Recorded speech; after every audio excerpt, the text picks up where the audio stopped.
विधान भवनामध्ये झालेल्या राड्यानंतर आरोप प्रत्यारोप जे होत आहेत त्या संदर्भातल्या टॉप 9 बातम्या.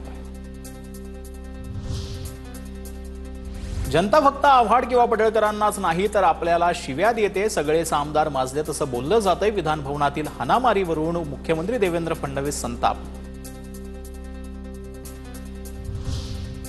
विधिमंडळात आता फक्त आमदार पीए आणि अधिकाऱ्यांनाच प्रवेश. राड्यानंतर विधानसभा अध्यक्षांची घोषणा. राडा प्रकरण विधिमंडळाच्या विशेष समितीकडे.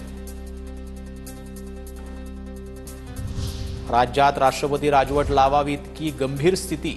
भाजपात ये नाहीतर तुरुंगात टाकणार अशी अवस्था. हाणामारीच्या प्रकरणानंतर उद्धव ठाकरेंचा सरकारवर घणाघात. सत्ताधाऱ्यांना सत्तेचा माज आलाय. उच्चस्तरीय चौकशी समिती नेमून काय होणार? काल मारामारी करणारे कडवे उजवे की डावे? विधिमंडळाचं कायद्याला आव्हान देणारं कृत्य. कडक कारवाई झालीच पाहिजे. विधान भवनातील राड्यावरून उद्धव ठाकरेंची टीका. संसदीय भाषेचं पालन केलं पाहिजे. दोघांनीही खेद व्यक्त केलाय. फडणवीसांची आव्हाड पडळकर कार्यकर्ते वादावरून प्रतिक्रिया. टकलेवरती 6 तर देशमुखवरती 10 गुन्हे दाखल असल्याची माहिती. भविष्यात विधिमंडळामध्ये आमदारांचे खून पडले तरी आश्चर्य वाटणार नाही. काय अवस्था झाली आहे महाराष्ट्राची? विधान भवनातील राड्या प्रकरणी राज ठाकरेंची संतप्त प्रतिक्रिया.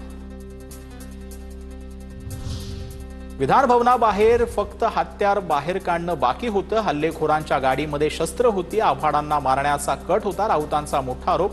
महाराष्ट्रात राष्ट्रपती राजवट लागू करा, संजय राऊतांची मागणी. विधान भवनातील राड्या प्रकरणी नितीन देशमुख आणि ऋषिकेश टकलेला सोमवारपर्यंत कोठडी देण्यात आलेली आहे. आव्हाडांचा कार्यकर्ता आणि पडळकरांच्या समर्थकाला विधान भवनातील राडा फोला. राडा ठरवून केला. सरकार काहीही कारवाई करणार नाही. जितेंद्र आव्हाडांचा आरोप. तर मी तिथे असतो तर माझ्यावरच बिल फाटलं असतं. आव्हाडांचं वक्तव्य. तर सूचना असल्यामुळे मी शांत, जास्त बोलायला लावू नये. राड्यावरून गोपीचंद पडळकरांचा इशारा. शांत आहे याचा वेगळा अर्थ घेऊ नका. पडळकरांचे विधान.